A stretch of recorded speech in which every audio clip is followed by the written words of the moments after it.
EAGLES, Eagles.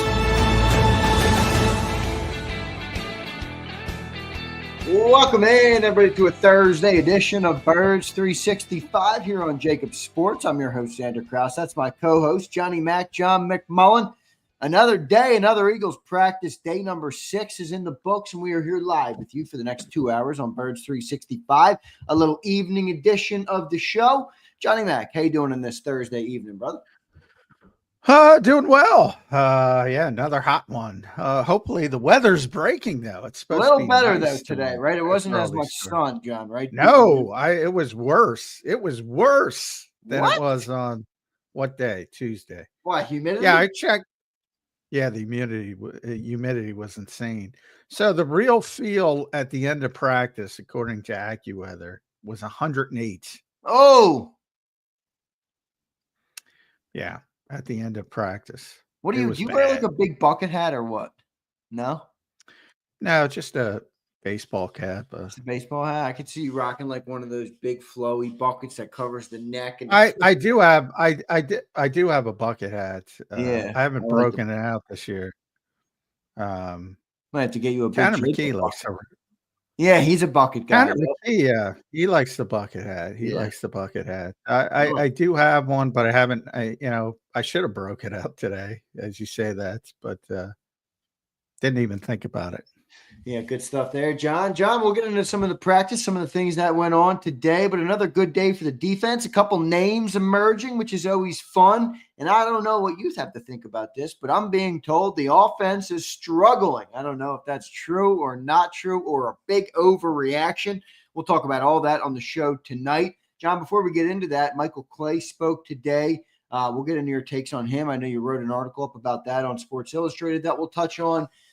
Just your overall thoughts from day number 6, man, down at the NovaCare Complex. And now number 6 is in the books, and number 7 will kick off tomorrow.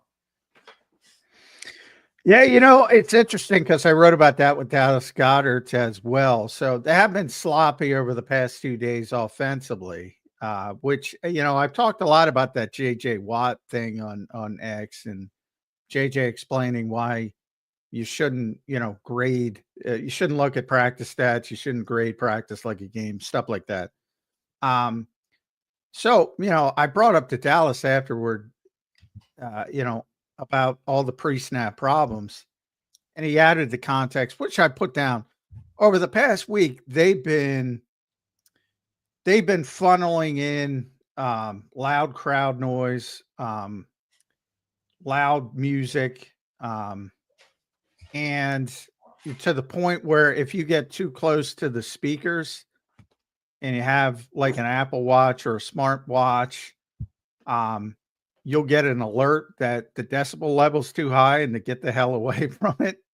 That's how loud the noise has been. Yeah. So I asked Dallas about all the pre-snap penalties, and he said, well, we've been working on silent counts over the last week, and we've been working. So they've been specifically working on silent counts, loud noises over the past couple of days, which include the 2 days where they've had a lot of pre-snap penalties, which it's still not good because you don't want pre-snap penalties in that. But, I think you have to add that context into it. So they're literally working on silent counts, which obviously you don't need in practice at NovaCare Complex, but you have to be ready to use them. Right.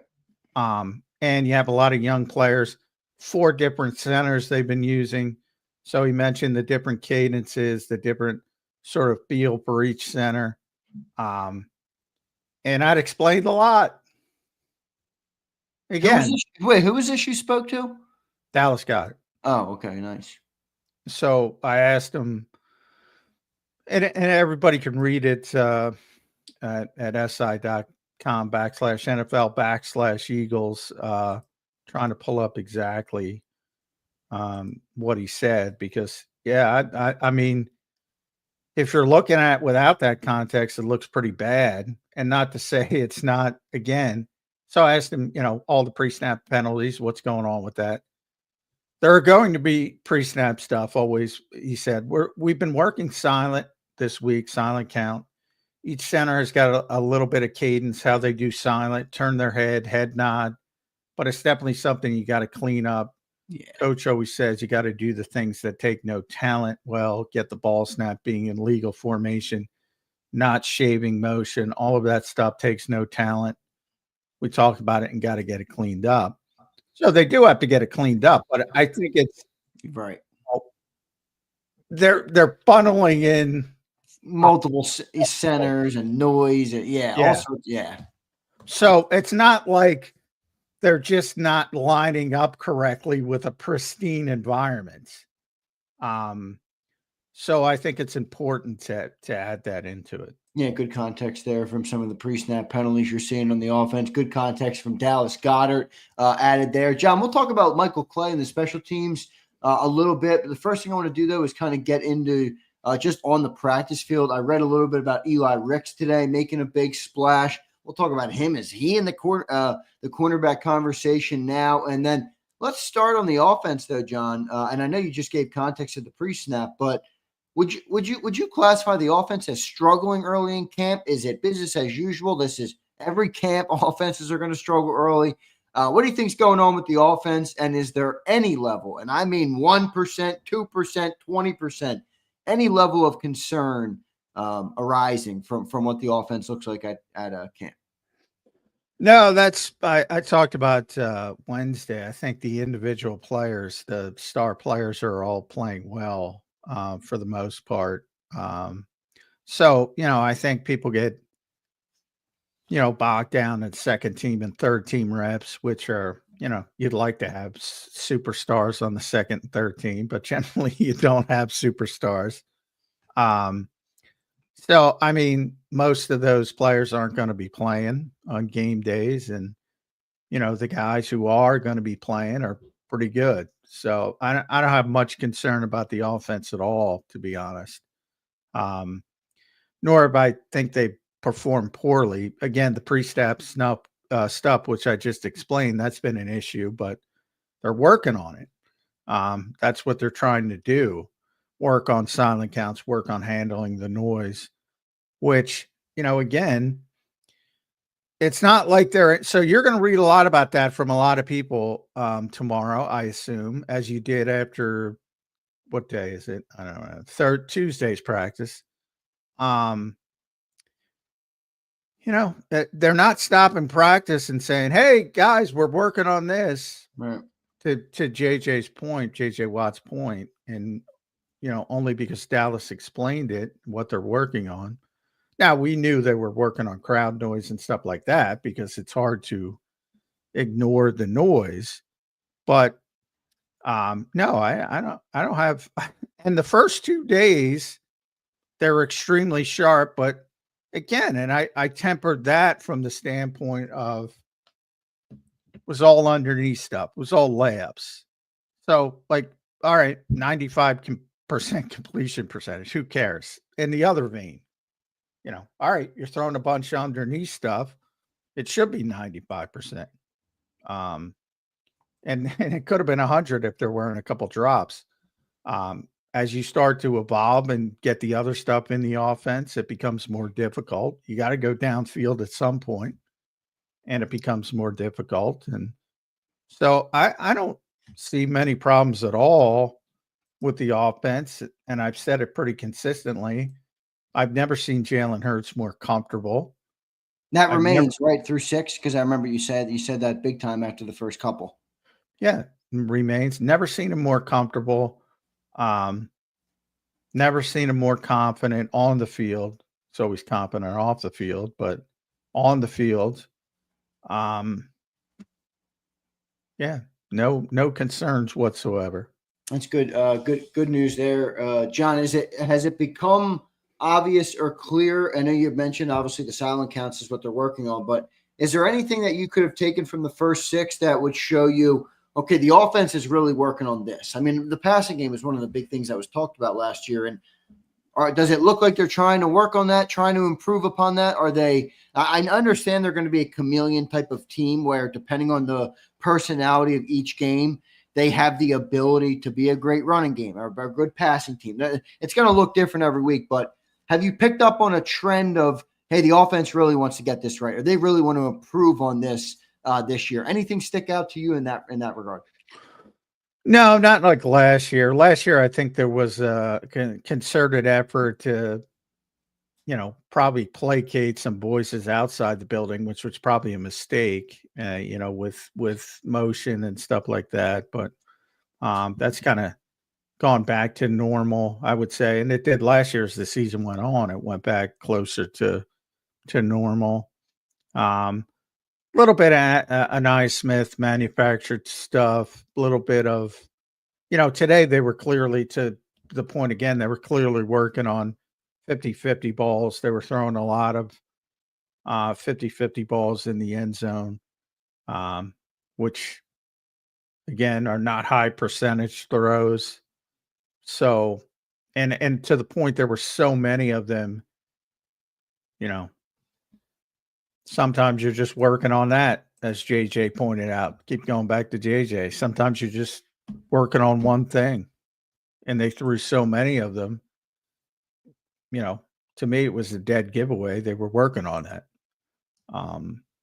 And again, that's not a high percentage throw unless you're throwing it to AJ. Right. And then it turns to like 70-30. Yeah. You just talked about Jalen Hurts a little bit, John. But, so Johnny Wilson. We're on a delay.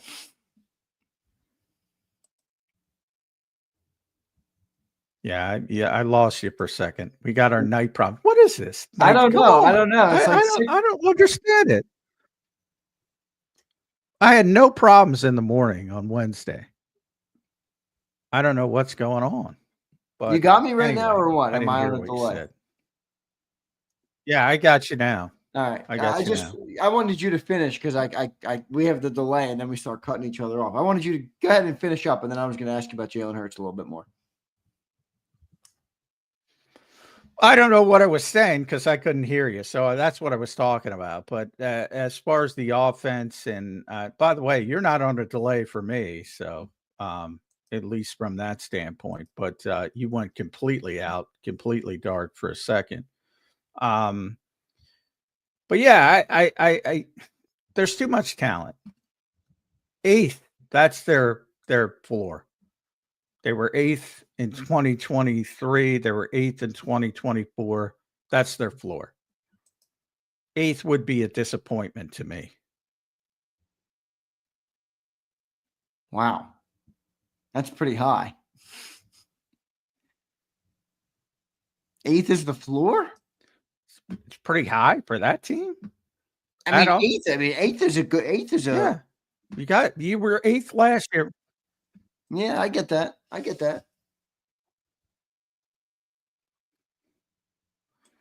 I mean, everybody thinks they were bad in 2023. They were 8th.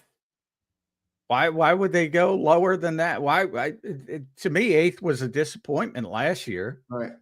In the regular season.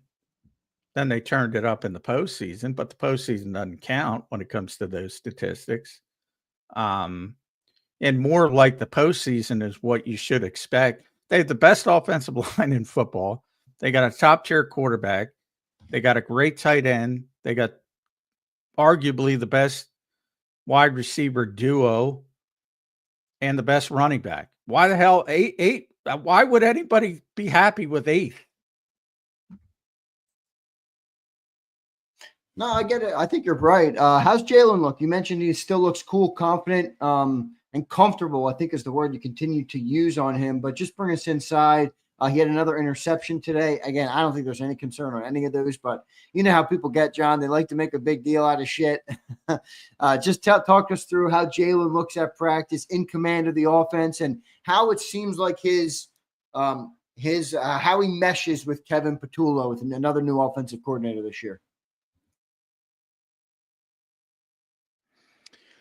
Yeah, I don't think the meshing with the coordinators any problem whatsoever. And by the way, they had a new coordinator last year and they won the Super Bowl, so that should end that narrative. And Kevin's been here since 2021, so I wouldn't use that as a crutch at all. Um, and I don't think there's going to be any issues from that standpoint. So yeah, that's a narrative that got blown up last season, to be honest, because they struggled really during the regular season a lot, and they were still able to overcome it and go win a Super Bowl with a new offensive coordinator, new quarterbacks coach, et cetera, et cetera. So to me, that should have blown up that narrative. And I don't worry about Kevin Patullo even a little bit. Um, you know, if this team executes well, they're going to be a really good offense. Really good offense. Yeah. It's just a matter of, is it 1? Is it 5? Really good offense. Yeah. Barring injuries, but that's always baked in. Yep, always baked in. I'm looking forward to seeing what the offense does today. John, Eli Ricks, make some plays, man. Bring us on the field from the defensive side of the ball. Obviously, we're going to get to all the updates on every position battle, the safeties, the corners. Has a new corner emerged? John, are you telling me this is a 3-way race at the cornerback spot now, or is that an Ed Kratz overreaction following practice number 6? Not yet, but I do think Eli's fighting his way into the conversation. Did have an interception today. It was really just, an overthrow over the middle of the field in the red zone. So it's kind of like, playing safety essentially, and he was able to get under the football. So it wasn't like a Reed Blankenship interception from last year where he was cutting into people. It's just an overthrow, and he was there. But still, he was getting a first team rep in that drill. And he didn't get a ton of them, but I think longer and longer it goes where Kaylee Ringo and Adoree Jackson have neither of them have locked things down. Then I think you're going to start seeing more rotation, and you've already seen that. Bick is using Quignon on both sides. He's using Kaylee on both sides. He's using Adoree on both sides, and now Eli's getting involved a little bit. So, and he does have good ball skills, which is something that is going to show up. And if you think about why he's been here for 2 years, that preseason game in Baltimore with the pick 6, if he does that again, all of a sudden, I think people are going to really start to pay attention. But I also go back to what Big said earlier this week when he was talking about, a lot of times people only notice the splash plays, like today when Eli got the interception. Bick's looking at the other plays, like how are you handling that? How are you performing when the ball isn't coming your way? And generally nobody's even looking at that kind of stuff. So I think it's a long shot that he's going to be a starting corner, but I think where he's made the gains is that, I thought he was in danger of getting cut. I now think he's gonna be a part of this team again.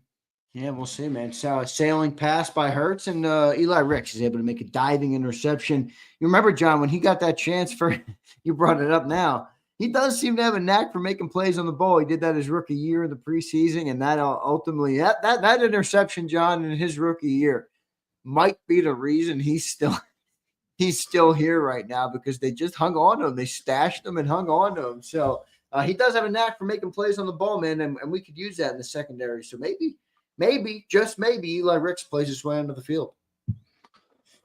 Yeah, well, you never say never, but I do think, one of the things where Eli fell from potential, if you think back to his senior season at Alabama, his last season in college, a lot of people projected him as a potential first-round pick before the season.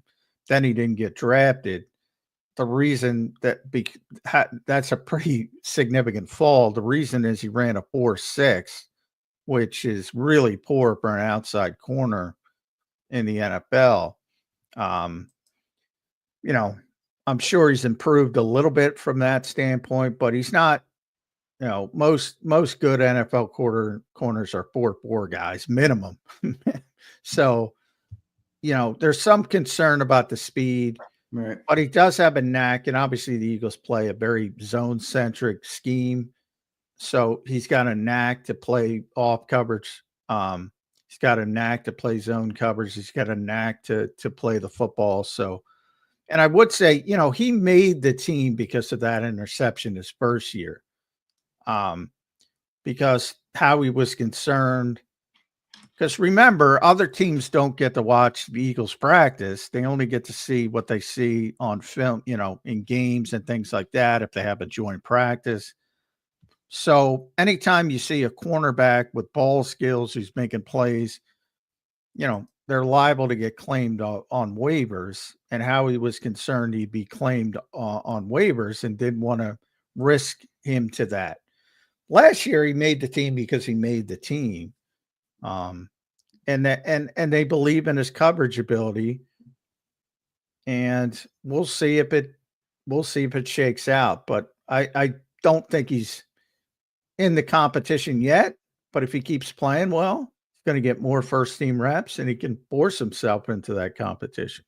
So another name now in the cornerback comp, not fully yet, but I do like to hear that Eli Ricks had a good practice today. John, a couple of other names sticking out again today at practice. Quinyon Mitchell continues to play very well. Jahad Campbell continues to play well. A couple of injuries that are going around. We'll talk about those a little bit more. But what did you see today from Jahad Campbell, Quinyon Mitchell, and the rest of the guys who have been starting to show some signs, John, early? Well, I think the most interesting thing with Jahad is that, he's got to tone it back because he's, he may have hurt Ben Van Sumeren. And the day before he tackled pretty much Dallas Goedert, which you don't want to do at practice. So we'll see. But I mean, Dallas was talking about that today. He's like, you don't want to, take that away from an intense player, but he sort of got to learn that line. But we'll see how that shakes out. He got his first reps as an edge rusher today. Yeah, and it was kind of buried on the third team. And he didn't do well against Miles Hinton, but he's trying to bull rush, and Miles is like 320.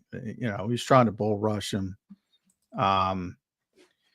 And didn't go well. But just the fact that they put him out there, it tells you eventually where they're going, and that's that hybrid role that we've talked about a lot. And they just sort of dipped their toes in the water today.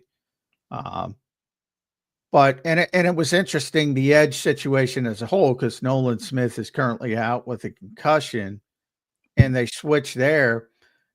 They switched Jalix Hunt from the right side. He's been strictly doing reps on the right side. They flipped him over to the left side for the first time. That's good. We've been talking about that. I wanted them to do that. And they inserted Azeez Ojulari over versus what they did prior, which was just put Uche and some Patrick Johnson over on the left side. So they moved Hunt around and they put Azeez Ojulari. So they're trying a bunch of different things. Ultimately, they might have to go outside the organization or could be Jahad Campbell. Yeah, maybe, John. Maybe it is Jahad Campbell. We will see. He started on the third team today in that edge rusher room, or at least getting some snaps off the end. We'll see how he continues to develop over there. John, I like to hear that. I know it's not good for practice. Obviously, you got to be able to find the line and tone it back. You don't want to be hurting your teammates, but I think it's better than the alternative that you have to ask a guy to tone it back on the physicality. It's better than saying, yeah, he's just not physical enough. So I'm pretty happy to hear that Jahad Campbell's tossing people around at training camp right now. Yeah, he's an intense guy, and he's sometimes I think he doesn't know how strong he is because he's throwing people around a little bit too much. Well, everybody's been telling him he's in the NFL now. Everybody's bigger and stronger in the NFL. He still appears to have the advantage over most. Yeah. So Dallas, as I mentioned, Dallas is the one who got tackled by him on Tuesday, pretty much late out of bounds. And he said, I think his intensity is great. Obviously, the one he tackled me on a little bit, maybe that's not a play we want in practice. When the back's turned, a shot like that didn't bother me at all. I'm excited for him. But yeah, I want to pull people back, not push them forward. You don't want somebody who you got to be like, you got to play harder. You got to do this. You got to do that. Okay, you're playing a little bit too hard. Let's tone it down. It's a tough tightrope type of thing. But yeah, in practice, he's got to learn. It's almost like you got to learn how to practice in the NFL as well. That makes sense. There's honestly. so many. Yeah. And he's still learning that, but he's a rookie, the problem is he's a rookie. He's big and fast and physical and can hurt people. Right. Yeah. Johnny Mac, I'm going to go right from one of your paragraphs here. I want to talk about a couple of these plays, and then you can elaborate on each of these players a little bit. But the defensive the front and offensive line got together for some stunt work. Some of the notable reps were Jordan Mailata stoning Jalen Hunt. I don't think we expected any different there. Brett Toth standing up rookie Ty Robinson. John, I'm waiting for one good news story on Ty Robinson and has yet to come. And then Moro Ojomo twisted under Josh Uche to put Matt Pryor on his heels. So 3 good notable plays there, John. Start with Jordan Mailata stoning Jalen Hunt. I don't think we expected anything different there. Yeah, I mean, Jordan was the one who compared him to Micah earlier, and I haven't seen him make a play on Jordan. So, it's kind of – Jordan, that was a mental warfare right there. All right. That was like Art of War by Sun Tzu there from Jordan Mailata to get gassing up Jalen and then tormenting him all camp. Yeah. It's funny though. And I bring it up all the time. Like if you went back to Jordan Mailata's first 2 years, and if anybody who remembers Joe Osman, and Jordan used to call him Smoking Joe Osman used to make Jordan Mailata's life a living hell. In individual reps and stunt work and things like that. Joe tore his ACL and was going to make the team, but he tore his ACL. And Jordan's turned into one of the best left tackles in the world. And he still to this day, he'll still bring up Joe every once in a while and say how much he helped him. Sometimes it helps to get beat. And Nolan talks about it all the time with Lane. Sometimes it helps to get beat up in practice against really good players because you're not going to find many Jordan Mailatas or Lane Johnsons out there when you're playing on game day. So exactly, take your lumps in practice. John, Brett Toth is now standing up rookie Ty Robinson. A lot of people, John, had some expectations for Ty. Maybe we put the cart before the horse. Maybe we skipped a lot of steps. I'm sure you'll be there to tell us when we do that. And I know we did it here. But are we getting anything positive on the Ty Robinson front, or is this guy going to be a red shirt basically this year? I thought he was going to have a chance to play his way into some snaps. Well, they need a 4th defensive tackle, so to me right now, that's going to be Thomas Booker, who is clearly, more prepared to play at this stage.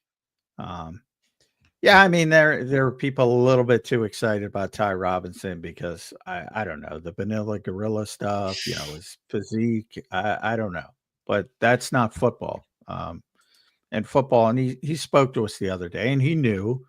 I talked about the Jordan Mailata play with him, and he brought it up himself. He knew he was sitting there. He couldn't disengage for like 5-6 seconds. And, he's got a lot to work on. So as Vic will say, to be kind, he's got a lot to work on. But he's got all the physical tools. He's just got to get the fundamentals, the technique down and understand how to play. But right now he's struggling a little bit. Are you seeing anything that could project toward like longer term success or any flashes anywhere? Sometimes you can see, the talent's there. You just got to hone it in or hone the skill and get acclimated. Do you see any of that, or is it right now it looks bleak? I wouldn't say bleak. It looks right now. He looks like a 4th-round draft choice in the A NFL. 4th-round rookie. That's what he looks Yeah, like. yeah. Which I don't know why people expect so much out of guys like that. Last year was the 5th-round picks. We went through that. Um, I don't know why. They do, and there's the occasional hit, but far off more often than not, it takes time, and it's going to take a little bit of time with Ty Robinson. But I would say, you could say the same thing about Alex. Like I said, going against Jordan Mailata, it doesn't look good in practice at times. But the good thing is when he's playing other teams, he's not playing Jordan Mailata. So there's so much context to practice, especially with young players who are just trying to learn and try to get better. And sometimes getting beat up by really good players is a way to get better if you handle it correctly. Some guys are going to lose their confidence, and some guys are going to take it as, all right, I'll take my lumps and grow from it. Yeah. We'll see what Ty can do. What Ty can do there. I want to get to this comment. Eddie says Vanilla Gorilla has turned into Mugilla Gorilla. I think that's that old cartoon from back in the day. If I'm not and then you're going to go to the other end. That's also going to be a problem because you're going to have the same people who hype this kid up to no end for no reason, shitting on him. It's going to happen the other way. And the reality is he's a 4th-round draft pick learning to play the game. Right. And he probably will ultimately, a lot of it will depend on, how well Booker plays, or it might even be Byron Young. Or that's what I was going to ask about next. How are Byron Young and Gabe Hall looking? Because I think people are looking for some depth at that spot, John.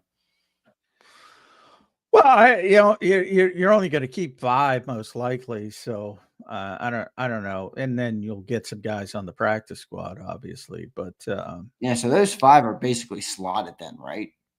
Yeah, pretty much. Because Booker will be 4 and Robinson will be 5. That's what I mean. They're not going to cut Ty. He's a 4th rounder, and I think Booker's well ahead of the other 2. Yeah, I mean, I've seen more from Gabe Hall than Byron Young, which is a little bit of a surprise because Byron was like the 70th pick in the draft a couple years ago. Haven't seen a ton from him. Gabe Hall to me is like he's too tall to be a defensive tackle and not stout enough.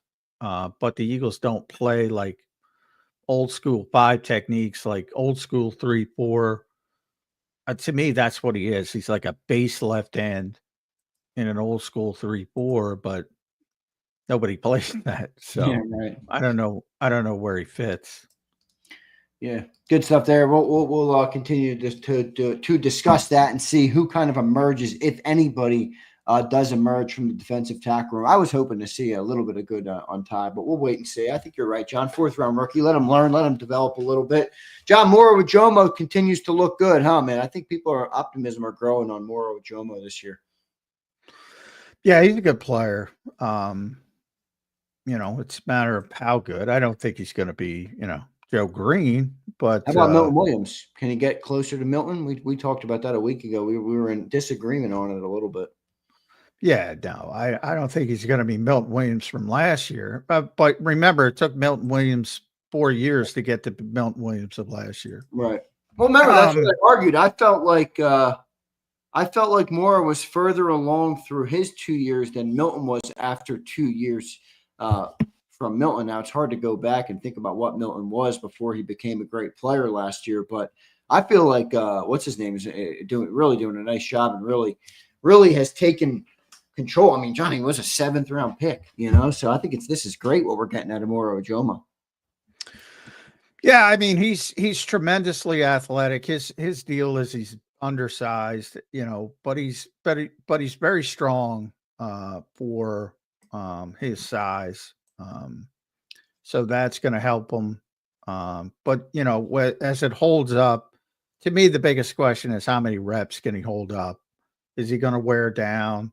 Is he going to get, pushed around by some of the bigger offensive linemen? You know, we always talk about Jalen Carter against the Rams, which were, I don't know, his 2 rushes at the end of the game were like snaps 69 and 70. So, he's playing that level late in games with a shitload of snaps. Mora Jomo's probably not going to be able to hold up like that. So, now you don't expect him to play as much as Jalen Carter, but to me, the question is about size, run support, and other people take advantage of it. And the good thing about that is, again, I bring it up all the time. Most people don't want to play like the Eagles play. So half of that takes care of itself. Right. You're not going to have a bunch of teams coming in and saying, "Oh, the Eagles are undersized here. They're undersized here. They're undersized here. Let's go run the ball."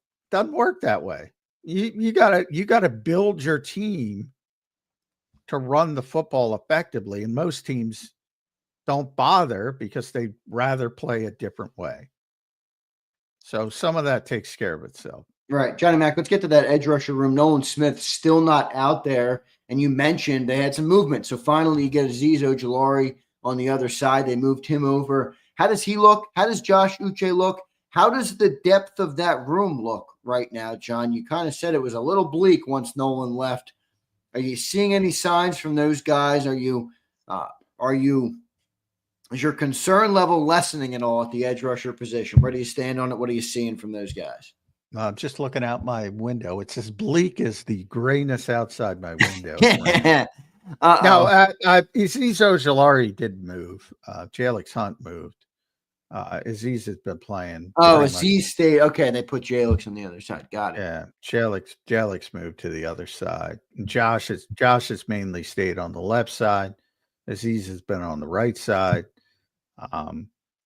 And Jalix has been strictly on the right side until today, and they flipped him over to replace Nolan with the first team, and they gave Uche a shot at left end on Tuesday, and they gave Ojulari a shot at right end today. And my early assessment, and it's only 6 practices, but my early assessment is I hope Jihad Campbell's a good edge rusher. That's my early assessment. Yeah, because if he can get over there, we will see what happens. A little breaking news here on the show, Johnny Mac. Terry McLaurin officially has requested a trade out of Washington. No, the Eagles are not going to trade for Terry. No, I'm not going there. Holy crap. I'm just bringing it up because that's an NFC East rival and maybe the team we got to deal with the most this year, but a lot of problems over there. And I don't know. What do you think of that? Do you think he's worth 33, what he's asking for? I get it. He's a good player, but boy, I understand the Commander's side as well. Do you want to pay a 30-year-old wide receiver that? I don't know. What do you think of that situation? Yeah, that's a tough decision. I mean, he's a very good player. The most impressive part about Terry McLaurin is what he did prior to last season. Right, with all the shitty ass. Yeah, exactly. With a host of bad teams and bad quarterbacks. So he's obviously a good player. He's kind of been a thorn on the Eagles side.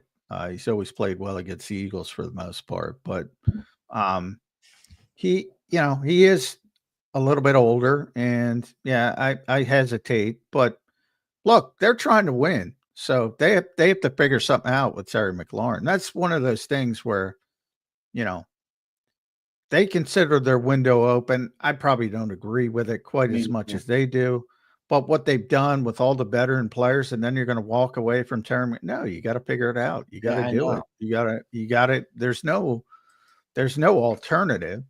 So, and ultimately I think they will figure it out, but yeah, I mean, he's a good player.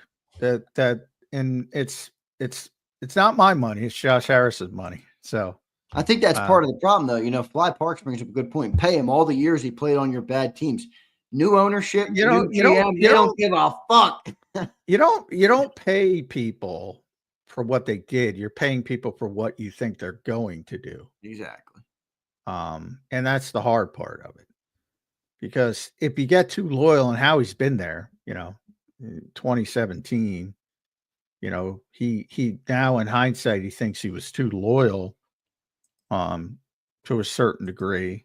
And it's tough. That might be the toughest thing, because you develop a great affinity for players that have done great things for your organization.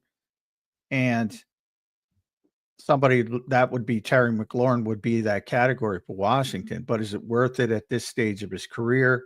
I would say yes. In the short term, you want to keep it as short as possible, 2 years. And most deals are 2 years in reality. And then you can move on if you have to move on. But they've signaled by everything they've tried to do and everything they have done and all the veteran players that they brought in that they think they're ready to win. Well, then you can't just, similar to the Eagles with the young players and all the one-year players, you know, you don't just change that and trade for Trey Hendrickson and you've been disciplined. Same thing with Washington. That was your plan. See it through. I don't think it's going to work, but it's definitely not going to work if you don't see it through. Yeah, you signed Javon Kinlaw and Bobby Wagner and all these old dudes, and now you're going to let Terry McLaurin go. It's one step forward, 2 steps back. We'll see what they end up doing in Washington. That is interesting. Do you think Terry McLaurin is better receiver than Devontae Smith? No. Me neither. Thank you very much. I was hoping you would say that because I've been saying that. I got in a fight with somebody about that. I think it was Cilio I got a battle with about that. And I'm like, I'm taking Smitty all day. I think Devontae's a very good receiver, but a lot of people aren't going to understand that because, you know, he doesn't have the numbers. Right. Whereas Terry has better numbers. He doesn't get the opportunities. He plays. Terry's numbers aren't even that much better, man. They're marginally better. They are better, but they're not crazy. Like he's never had 1,500 yards in a year. He gets. But I don't think people consider Devontae to be at the top of the wide receiver, and he isn't. I'm not talking top 5, but you know I think he's a top 20 receiver in the NFL easily. He does everything, even though his size. He's a great blocker, which is bizarre. He's got such a weird body.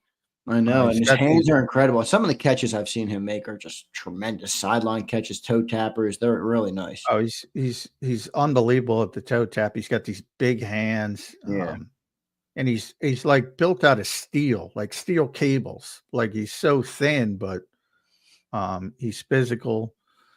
Yeah, he's a great player. He's a great player. And if he was on a bad team and he was a number 1 wide receiver, everybody'd be raving about him.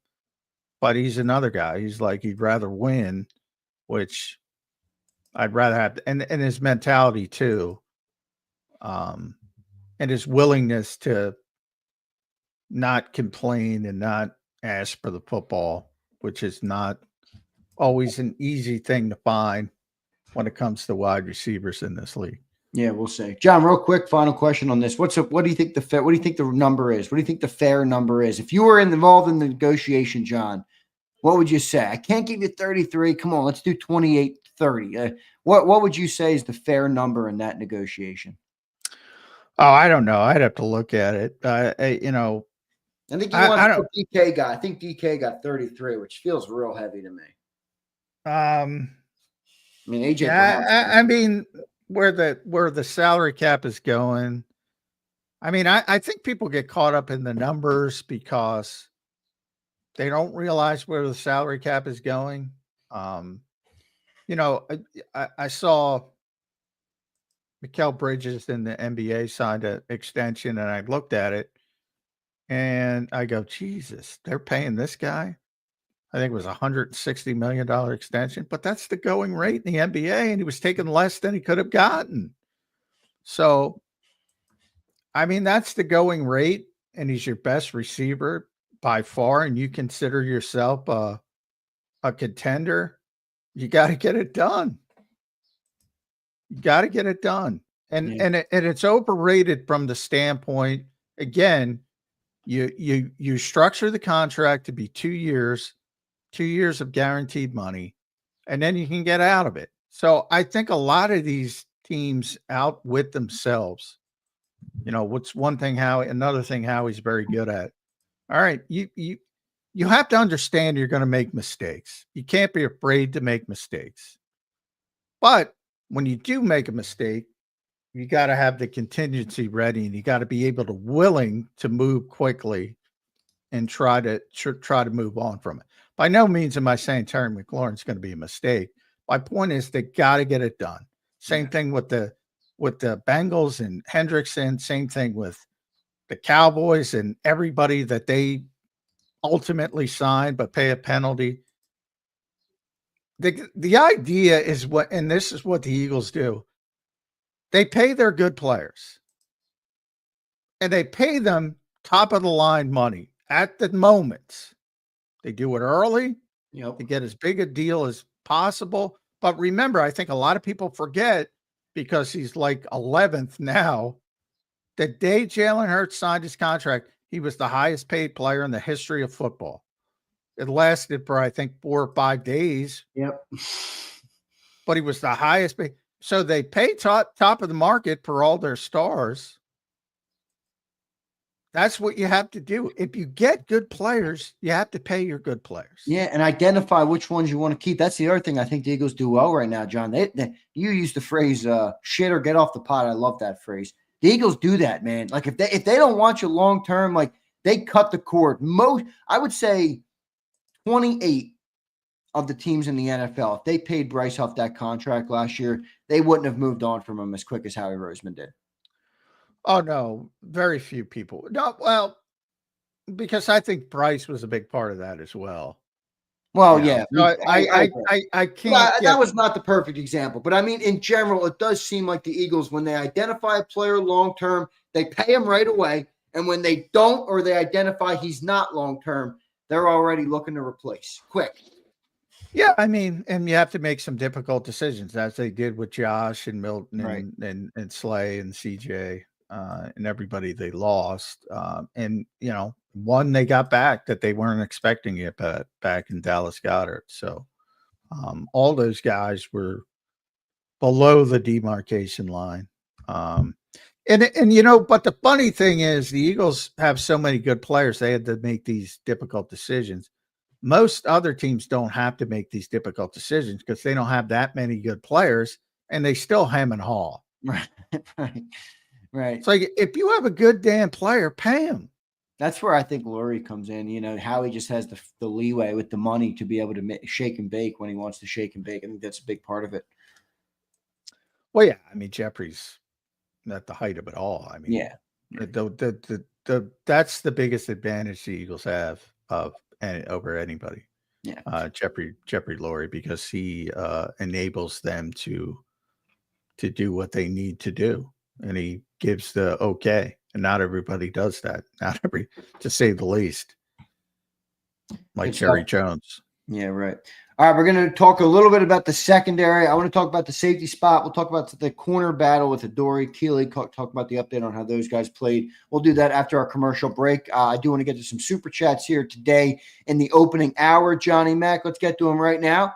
JD3 checking in. What's up, brother? Good to see you in here. He's now got the Ajomo jersey, John, as the pick. Oh, man. He retired the Bryant jersey. Come on. Harrison Bryant's still alive? I know. He's got a super chat on him tonight, so we'll get to it. JD3 says, Terry ain't old enough to get a contract in Washington. You got to be at least 40 with a hip replacement to get a contract. Yeah, they signed a lot of veteran guys. They did, man. Yeah. Eagles and Commanders kind of chose to go the opposite ways this summer. Yeah, I think it's an interesting story. It really is. I do too. I agree. Some of them I don't like, but some of them I do like. Bobby Wagner being number one, probably on that list, who's an older player who's still playing at a really high level. I don't like Deebo Samuel. I never, not never liked him. Early in his career, I liked him, but he's a manufactured touch player. And Kyle Shanahan was great at using him, and there are very few people that are going to be disciplined enough to use him like that. Now, Cliff Kingsbury's an interesting guy, but, he's more of a spread guy, so I don't see him being able to do what Kyle did with him. And remember, at the end in San Francisco, he wasn't playing that well. He's dropping the football and all that kind of stuff. So, and Javon Kinlaw, I have no idea why you would move on from Jonathan Allen and say, hey, let's bring in Javon Kinlaw. That makes no sense to me. But, I don't know everything about John. Maybe they know something I don't know. He's on their team, Jonathan Allen. Maybe there's something with him and he's not the player he once was. But he was a hell of a player. Hell of a lot better than Javon Kinlaw. Yep, I agree with you. Good stuff there. Crowley checks in. DK is making 33 mil, so what he's asking for isn't crazy, in my opinion. Terry is better than crazy. Terry is better than DK, in my humble opinion. I kind of agree. I take DK, but I agree with the sentiment. Yeah, they're different type of receivers. Yeah, I agree with the sentiment. That's the going rate. Good player, good receiver, pay him. Yep.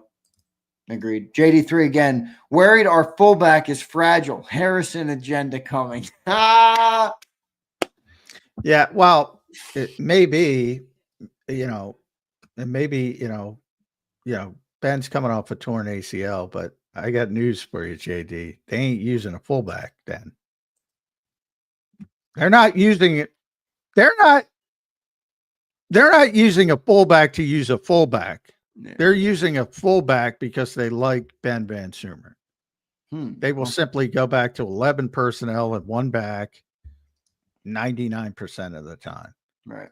And for the people that say A.J. Dillon, because he weighs 247 pounds, he's not a fullback. Never been a fullback. Not a fullback. Has stinger issues. The last guy in your world you want to bury his head into some linebacker as a fullback. So A.J. Dillon's not playing fullback. Harrison Bryant's not playing fullback. They will simply not use a fullback if it doesn't work with Ben. Josh Herman checks in. JD, appreciate it. Josh Herman, what's up, brother? He says, I thought Filio could cut the best promo on here, but J-Mac, the one you did last night, we need more angry J-Mac. You stole the show. I think he's stuck because I posted up the clip last night, John, of you roasting the super chatters. Well, I don't recall the actual. I think that's what Herman's talking about. I'm not sure, but I think I don't recall the actual promo. But yeah, I can cut a promo when I need to cut a promo. Yes, you can, J-Mac. There's no doubt about it. D Hughes checks in. What's up, D Hughes? He says, "Would you say Hurts is similar to Phillip Rivers as far as not liking motion, and will it be like this for his whole career, being more comfortable without it?" It's a good question. Well, Phillip hated motion. And Nick Sirianni loves Phillip Rivers, but boy, he loves Phillip Rivers. But no, they're not similar at all. Phillip was just he was extremely adept at getting information from formations instead. Like a lot of people think, right. Well, he was got to get him in the way he read the defense. Yeah, he's just very good at it, and so no, and I don't think Jalen's uncomfortable with motion. I think it's more of, the Eagles just weren't very good at it and, scaled back to where they were effective. And I think the assumption that you need motion to be effective, you need execution to be effective. And they were better doing less movement. And maybe it is because of Nick and because of what he learned with Phillip Rivers and that kind of stuff to do it formationally instead. They tried it more with Kellen. Kellen loves motion, grew up with it, had that discussion with him. Once it in his, you'll see it in New Orleans. It's a part of what he does. So a lot of it is dependent on the coach. And I think Nick is comfortable probably because of his time with Phillip Rivers doing it a different way. Good stuff there. D Hughes, thanks for the super chat, brother. Thanks everybody for the super chats tonight. Appreciate it. Final day of July here, everybody. We click into August tomorrow. All right. And then we'll be just over 1 week, 1 month away from the football season. Man. Elliot, close circuit to Elliot. He just put up a poll. Would you give up a second-round pick for Terry McLaurin? Stop it. Stop it. Would you, John? Would you do it, Johnny Mac?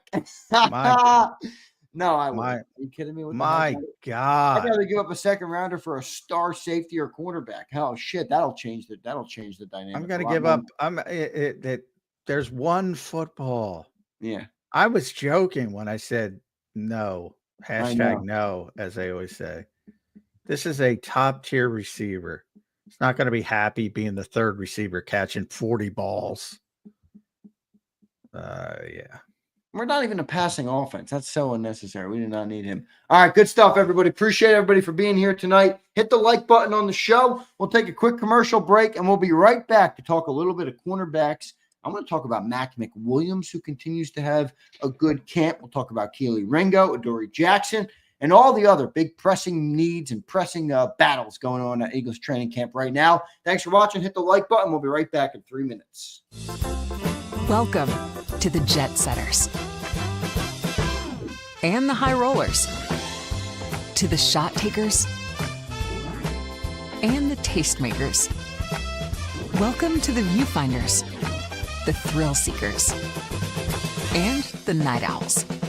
Welcome to everything you could possibly want on one 5-mile island.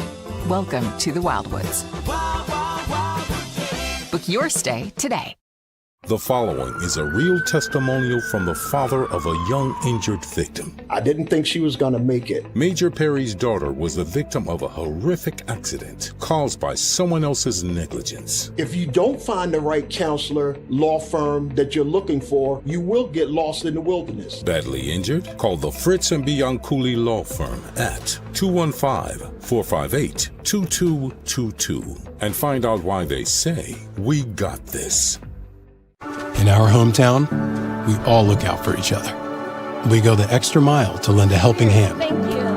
We step up to keep our communities going strong.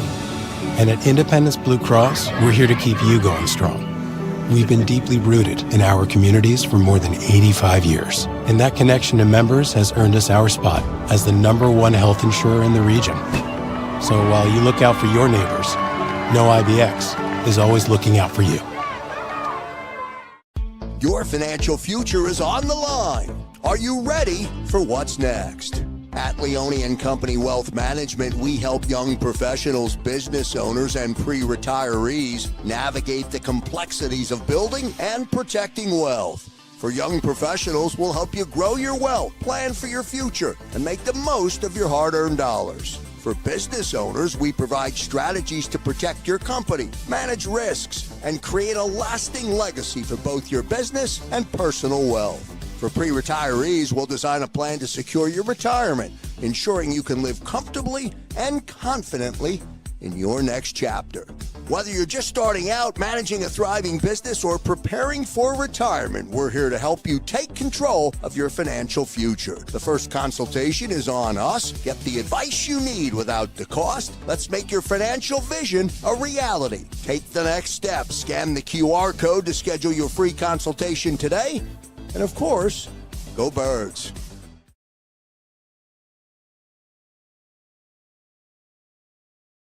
Welcome to the Jet Setters and the High Rollers, to the Thrill Seekers and the Night Owls. Welcome to everything you could possibly want on one 5-mile island.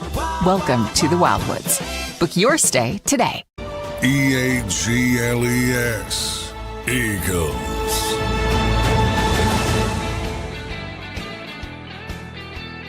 Welcome back in, everybody, to a Thursday edition of Birds 365 here on JAKIB Sports. 1 hour in the books, 1 hour to play here on a Thursday evening as we are recapping day number 6 of the Philadelphia Eagles on the practice field for training camp. Just over 30 days away, I think 32 or 33 days out, maybe 34 it is, from the Philadelphia Eagles taking on the Dallas Cowboys in the home opener. Still got plenty to talk about here tonight, John. I want to talk about Michael Clay still. We're going to talk about the cornerback battle. Mac McWilliams continues to play, so plenty to talk about. Tonight, we'll get to all of that for you guys. one more thing here I want to hit on. Josh Herman does check in, follow up. He said, "You did 17 minutes on Herbert and Hurts. It was great." Yeah, that was the when you were. Yeah. Well, I was trying not to do 17 minutes on Herbert Hurts. I don't understand the obsession with the Eagles fans about Los Angeles Chargers football. But I digress. I don't want to go down that route. Yeah, you almost got me. You almost got it started again, John.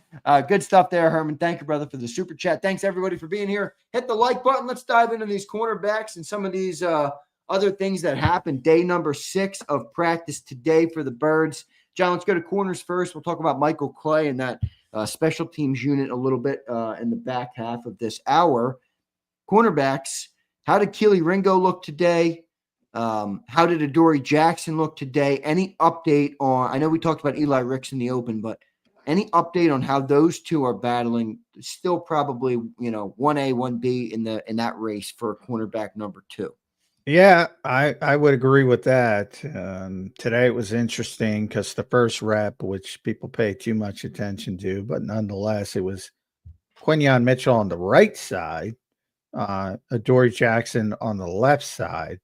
So they've been making sure everybody's ready to play both corner positions. Everybody's getting reps on both sides. The top 4, including Eli Ricks, are getting reps now on both sides. Obviously, I expect Quinyon to play left corner most of the time, and we'll see how much he travels.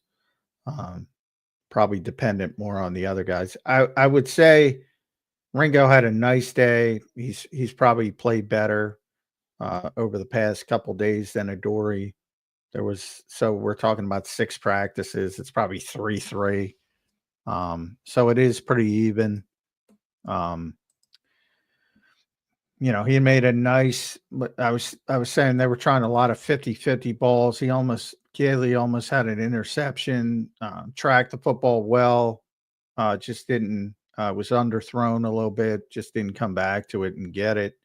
He also had a nice rep against Darius Cooper, who's not, top tier receiver, but he's doing better than he had that, bad day to start.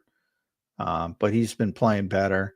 And I think Adoree's been fine as well. It's just kind of those weird comments from Vic Fangio. But even that, I think they were, like, he said some stuff, but like one, I think he downplayed Adoree's career, which I didn't think was fair because he was a good player in Tennessee. And he was a good player. I was talking to Bob Brookover today. Bob used to cover the Giants when Adoree was there. He was a good player with the Giants his first 2 years before he got hurt. So I think Vic downplayed his career, maybe because he hasn't watched him that much. He admitted, it was kind of a Howie signing. Howie's wanted Adoree Jackson for years. But part of it also, what Vic said is he said some nice things as well, which I think people tuned out before he got to the nice things. So I still think it's going to be a good competition. I still think, it's probably going to be decided after at least the first 2 preseason games. And I'd still lean a little bit toward Ringo. Yeah, wouldn't surprise me if Jackson won it though. And Eli would be the long shot if both of them kind of fall off, but it's a good competition, and it doesn't strike me as like, I'm not sure they have enough at edge rusher, period. Like, I think they're going to be fine at corner opposite Quinyon Mitchell. I don't know who it's going to be, but I think they're going to be fine. Not to say they're going to be at the level of Darius Slay or somebody, but they're going to be fine. Edge rusher, I can't say that. No, you're not ready to go there in the edge rusher room. Yeah. So it's a good competition, and it should make both guys better. But yeah, and John, like a thief in the night right now in the rear view mirror, incoming Eli Ricks is on his horse. He's riding in, baby. He's looking to swoop in and pick up that job. He had some, for those who missed our opening segment, we talked a little bit about Eli Ricks. He had a great, another pretty good day today. He had a big interception on Hurts. You know why Ringo's going to win that job? Why is that? He is so much better in run support than both. Wow. That's a big thing. And haven't heard anybody talk about that yet, John. That's why Eli Ricks is not going to win the job, because the moment Vic sees him in run support. Was Slay good in run support, though? He was not good. Caley, but he was serviceable. That Slay would, Slay was, he was fine. He wasn't like he was bad. There aren't a lot of Antoine Winfield seniors, who was the best tackling corner I've ever seen in my life. There aren't a lot of those guys, but there are. Caleb Ringo's got a chance to be a top 10 run support corner in the NFL. And I'm just saying that's gonna be big with Vic. Yeah, big frame. I mean, he's obviously got the big frame. He's got the 6'2". He's long. So that's interesting. Interesting part of it. We do wonder how that will be, or how it will continue to progress. John, Mac McWilliams just continues to make plays, man. You wrote tonight in your article, McWilliams, a 5th-round rookie, continues to impress in coverage, recording a pass breakup on a late McKee pass to tight end Kylan Granson, who is trying to come back to the quarterback. I know it's second team. I know it's not anything to say, hey, McWilliams is going to start, but I do think very positive signs on him, John, giving you maybe some depth at that position that from a place you didn't expect to get it, and that's a 5th-round rookie. So what are you seeing from McWilliams, and should I be as optimistic as I feel at this point? I can't gauge your optimism, but just what I just said, some depth from a place that I didn't expect to get it. Technically, I'm not saying start or anything like that. Well, it's one of those things I knew was going to make the team, but he's been better than a typical 5th-round rookie. So I think if you look at Anais Smith, Trevor Keegan, Jeremiah Trotter Jr., they're 3 5th-round picks from a year ago. He's been better than those guys. So he's a natural. He's got natural instincts, as Vic said. Sticky coverage. His issue was he was similar to Quinyon. He didn't have great ball skills in college. Not similar from a high-end ceiling standpoint, but a little bit undersized. That's why he played outside mainly in college, because you can do that. But he's a little bit too small to do it at this level, at least not to be taken advantage of. But hey, even guys, we just saw it with Isaiah Rodgers last year in a smaller sample size, but he's a small guy who held up pretty well. And the Vikings think he's going to be a starting corner this year, so we'll see how Isaiah does. But yeah, he's going to be on the team. There's no doubt about it. I don't think he's going to play much, but that's not a bad thing either. But I think he's more advanced than those 3 guys who I think people were really hyped up. I know they were really hyped up about him. He's been better than all 3 of those guys as a rookie. Very optimistic there from McWilliams. Again, I think you're right where you say you don't expect much, but it is good to get a 5th-round rookie playing like he is right now in training camp. I liked him too when he talked. I felt like he had a good head on his shoulders, smart dude. You I think it was you who asked the question to him, John, about how much harder is it to basically learn a Fangio defense as compared to what you were doing in college. And I don't want to say he shut you down, but he kind of said, no, I'm used to this. I ran a lot of zone in college. And he said he ran a lot of man. So I'm looking at him back. Yeah, he did shut me down. And I'm looking at him back like, yeah, well, that's not what Vic does. It's not what Vic. But is that what he said, man? I thought he said zone. No, he said man. Wow. But see, that's the thing about Vic's defense. And a lot of people will see Vic's defense. And you saw it last year with people calling Quinyon lockdown. What Vic does is he plays man match coverages in zones. So it looks like man while you're in the zone, But then as you leave the zone, you have to hand it off to the next guy, and it becomes a traditional, more of a traditional zone coverage. But yeah, Vic's not known for playing a ton of man-to-man coverage. Now everybody has to play it occasionally, but he does play a lot of man match coverages. So even for players, it might seem like they're in man coverage because they are in man coverage in their specific zone, but the overall coverage, quarters could be cover 3, could be cover 8. The overall coverage is a zone. Right.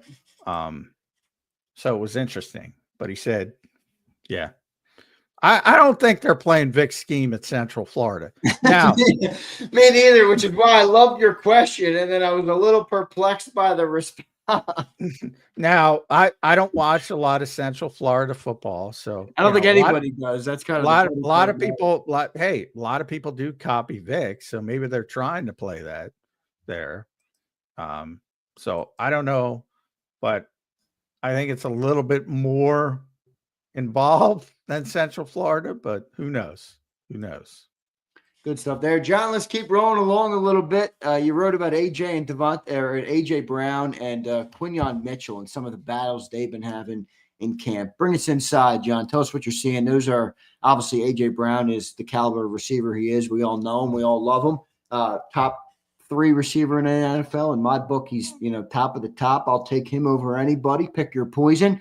But Quinyon Mitchell really emerging, John, as now a consistent great player. Vic showing some trust in him by moving him back and forth and giving him the ability to move around. What do you see him from those two battling in camp, John?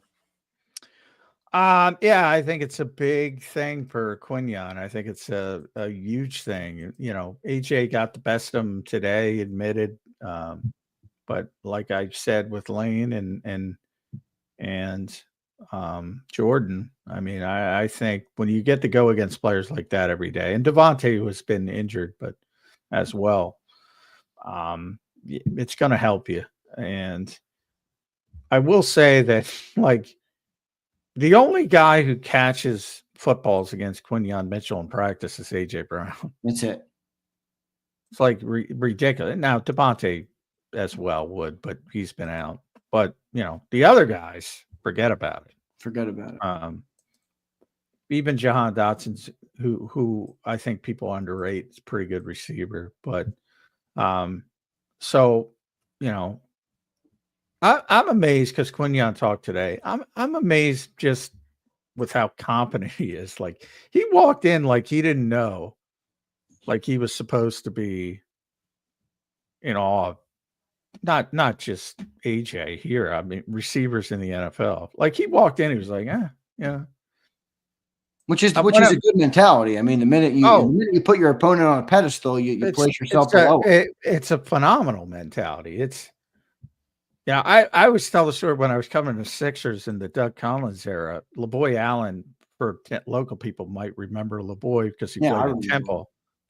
And, they were playing the Celtics in the playoffs once, and Kevin Garnett was, one of the great players of all time. And by that point, Kevin was later in his career.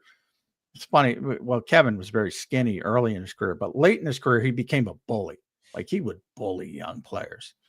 And LaBoy Allen showed up, and he was like, and I still remember his Twitter name, then it was Twitter, was at Broad Street Bully from, his Temple days. Even South Broad, North Broad could work either way. But I think he grew up locally too, didn't he? Wasn't he like a South Jersey guy?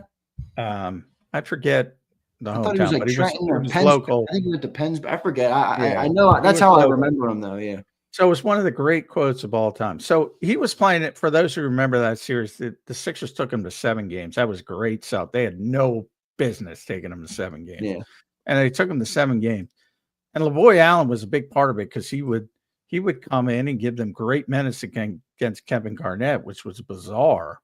And he was like, who? He's like, he doesn't even know who Kevin Garnett is, basically. Right.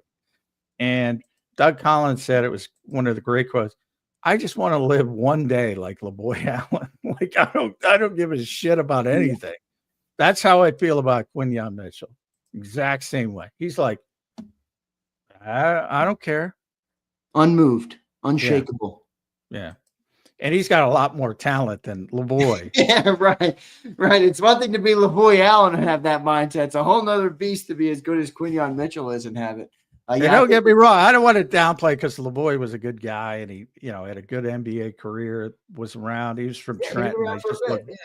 He was from Trenton. But I just remember that's what I knew it was somewhere around here, Trenton. Yeah, I remember, I remember that series like yesterday because it was so entertaining, and he just like everybody was, in awe of Garnett, and he was like, who's that? And that's kind of the feeling I get from Quinyon. He's like, he showed up, and AJ's like, that was the greatest trash talking quote of all time. Because Quinyon, if you ever meet Quinyon, he's very quiet. He is just very quiet. Like, he's not like Brandon Graham, who's trash talking you from minute one he wakes up to the moment he goes to sleep. He's trash talking. Quinyon doesn't say anything. And then he drops to AJ, man, trash route. It's not nowhere. And AJ's like, what?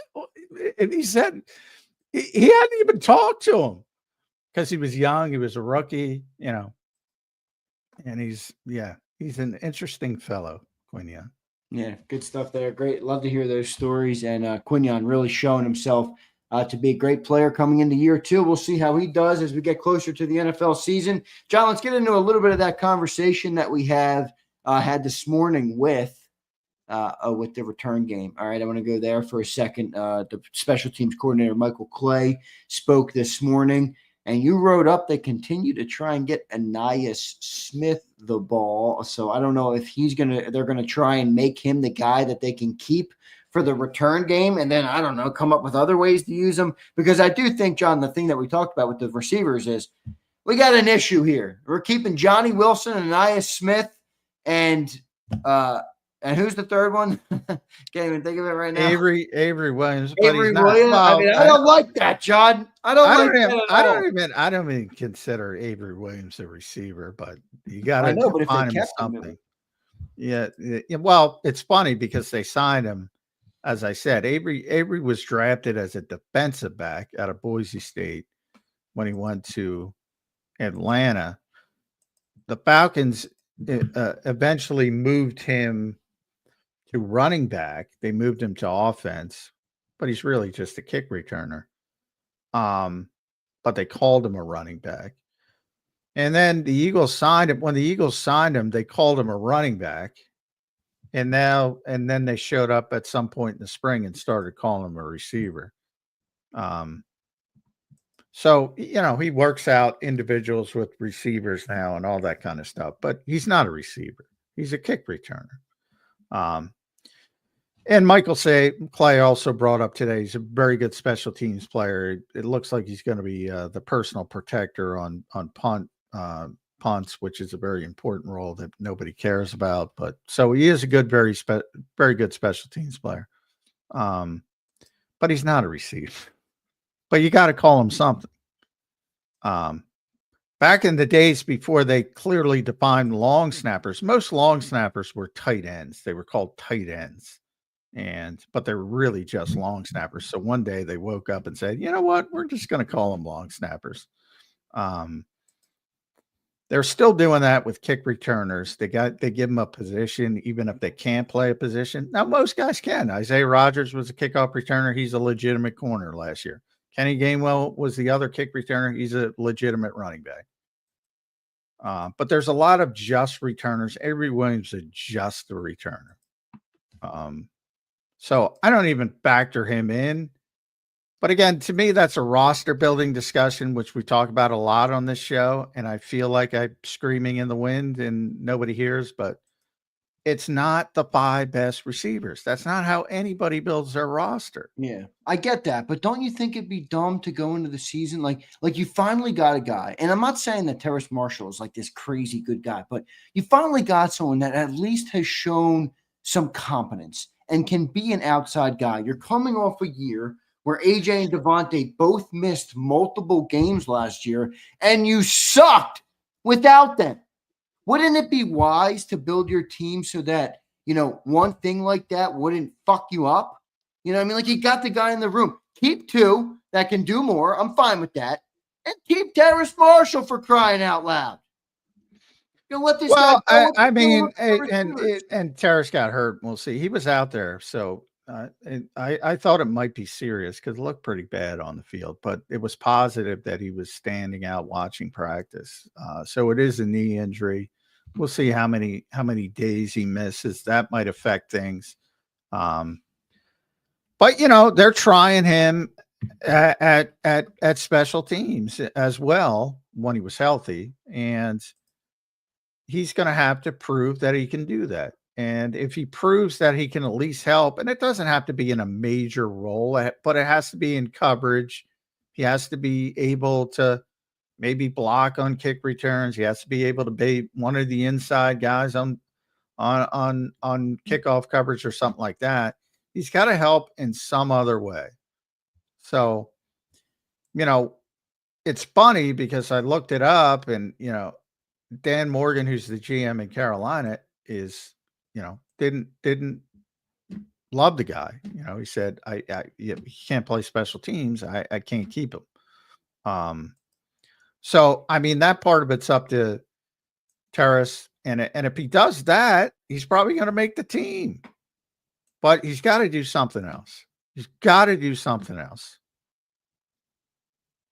Otherwise, yeah. And it's a lot easier now too with the practice squad rules where you can keep veteran players on the practice squad, a lot of veteran players if you want. And you can do the wink stuff and say, all right, we don't have a spot for you now. So I think it's much ado about nothing because they're going to keep Anias and they're going to keep Johnny Wilson. And they're going to be able to get, if it's not Terrace Marshall, Elijah Cooks on the practice squad, maybe both. And if they need them and something happens, they'll just elevate them and play them. It's not going to be a big deal. It's nothing to worry about. So you're telling me if Terrace Marshall lights it up in camp, if he gets healthy and lights it up for the rest of camp, but he can't play special teams, guy's gone. Gone. Well, not gone because he's going to be here. He's going to be on the practice squad. You don't think he's not going to make the 53. He's not going to. And first of all, I don't agree with it, but they seem to like Johnny Wilson and Anias Smith. I don't agree with it. What the heck, man? What is the infatuation with 2 guys that have really shown not a whole lot? Well, they do show stuff and at places where people don't care about. Johnny, as far as being a blocker. That's true. But no, he's also a big part of their special teams groups. And he is a blocker and he is, capable of coverage as well. More of an inside cover guy, but, he's not a gunner. And that's the only thing people notice. But there's inside guys as well. There's 11 people on the field. So he helps a lot on special teams. Johnny's, and Michael mentioned him today. He helps a lot on special teams. And Anias is going to be the punt returner unless he shits the bed in the preseason and fumbles a bunch, which I wouldn't put out of the realm of possibility because sometimes he looked like he's fighting the ball back there. Not as much this year, but last year when he kind of lost his confidence. So I'm not agreeing with them, but they're going to keep those guys. And if they keep those guys, it's going to be very hard to keep Terrace Marshall or Elijah Cooks on the 53. Right. I think they'll get them both on the practice squad. So my thought coming into this conversation was that I kind of thought Terrace would not make it through waivers. You think I'm wrong on that? You think he'd get through waivers? He doesn't have to go through waivers. That's the point. Oh, well, he'd have to get claimed, or I guess. No, what would it be then? No, he's just released and he can sign with anybody. He's vested at this point. So that means that the Eagles can say, hey, wait for us. We're going to bring you back to the practice squad.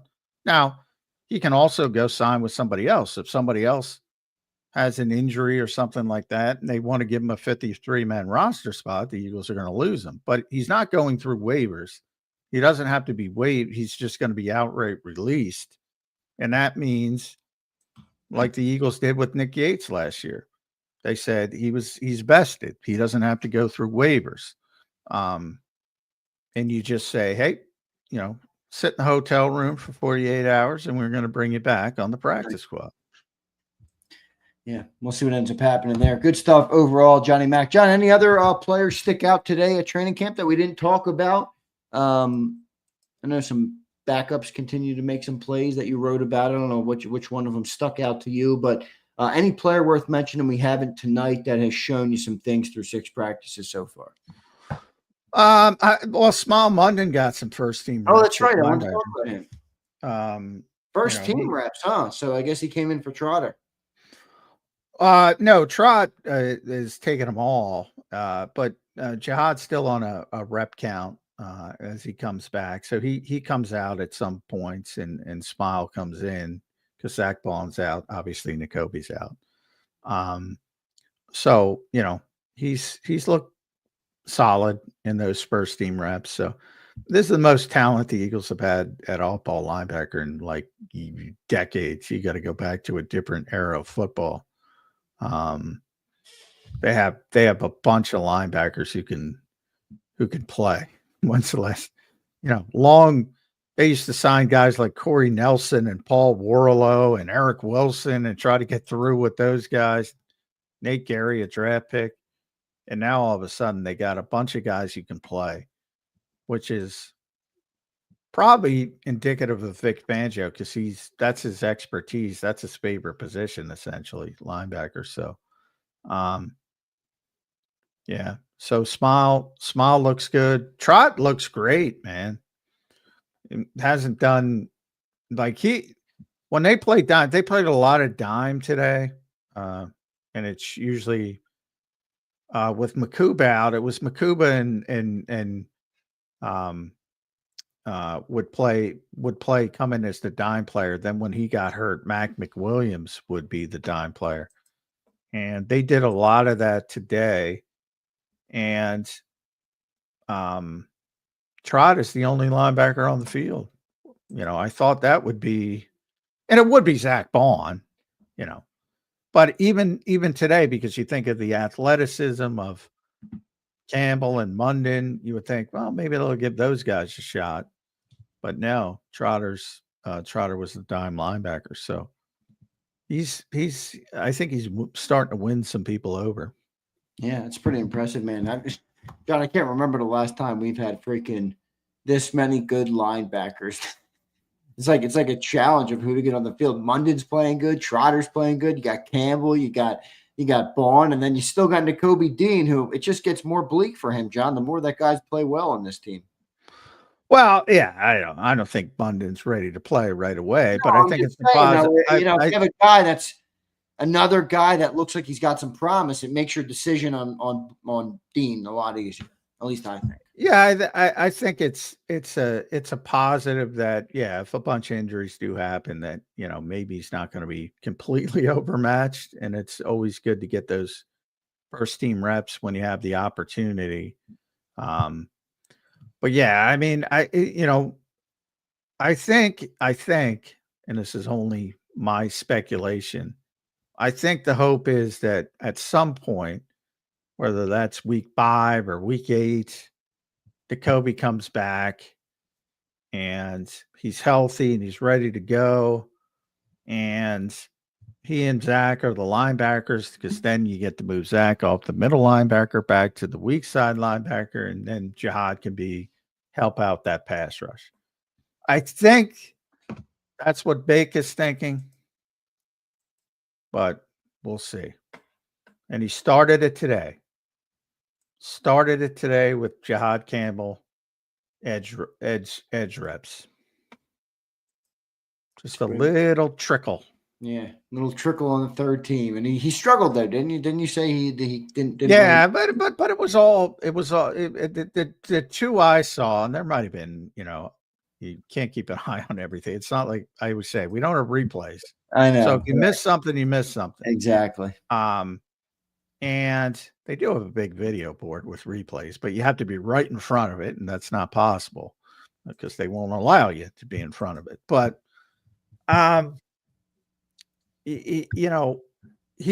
two I saw, he tried to bull rush both times, and I'm like, well, that's not going to work for him. So, I mean, his strength as a pass rusher, if he's going to be a pass rusher, is going to be speed and athleticism, and not the bull rush. You do want to convert speed to power, as edge rushers always say, but you don't just go power when you're 235 pounds and think you're going to bull rush a 328-pound guy. So he'll learn, and that's why he's working with Washburn off to the side occasionally. And maybe even Zach Bond, by the way. If he can't do it, maybe Zach Bond.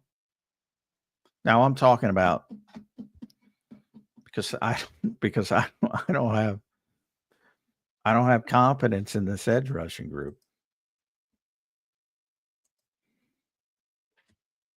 We'll see how it all shakes out. I got a little bit more. I mean, the one problem with it I see is, John, if you have one injury, you're fucked. If you have two injuries, you might as well go. Oh, it already looks. I mean, Nolan's out right now. They look fucked because he's not playing. I mean. No, it doesn't. He's got a concussion. He'll be back. He's fine. It's not going to affect them in the ring. But I'm saying you can envision it. You see them on the field, and they are indeed fucked if he's not available. Right. That's my concern. And remember, again, he'll be back. It's just a concussion. I don't want to downplay a concussion, but he'll be back. But remember, he's still got the big brace on his arm from tearing his triceps in the Super Bowl. It's not the craziest thing to think, well, maybe a 237-pound guy is not equipped to hold up for 20 games, which is what the Eagles want to play every year. So I'm very surprised, and I've said it for months. I am very surprised that the Eagles are going into went into training camp with this edge rushing group, and I'll be even more surprised if they go into the regular season. And by the way, the big O, the medium-sized O, I gotta look at my roster. Agbo Arankwo. I'm screwing his names, but anyway, the middle-sized O was getting second-team reps. So he's already like lapping guys. I would not be surprised if they don't do anything, bring somebody in. I would not be surprised at all if Agbo makes this team.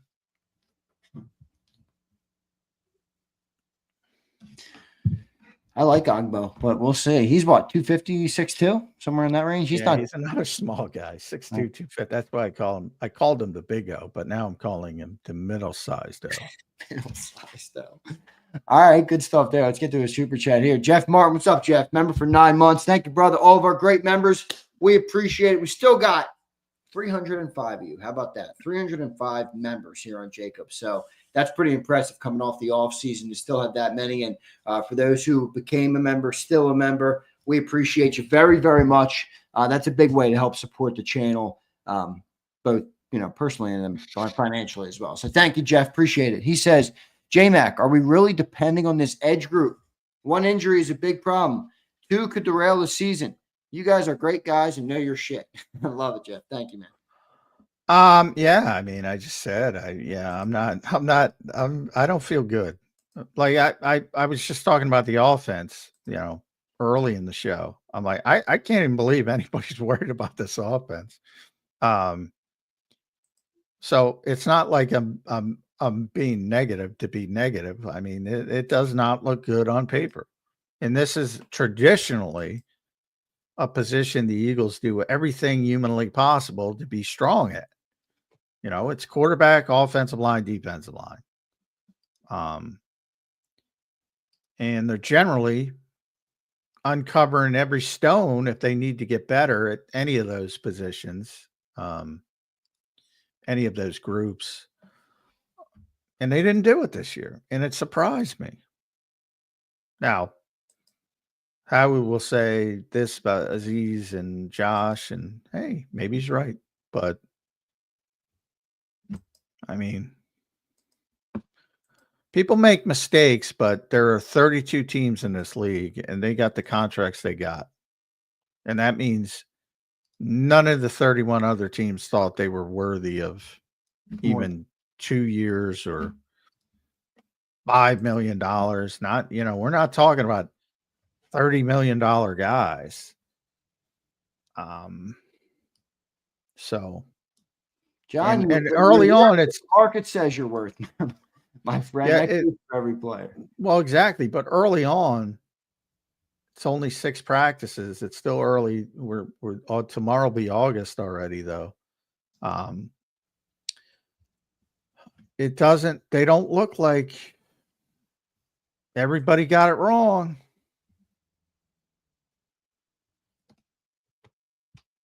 John, is there anybody out there that we could even go and get? Well, this is not the stage where you go out and get difference makers. But you can get somebody better. Again, it's probably going to be trade player for player type of trade.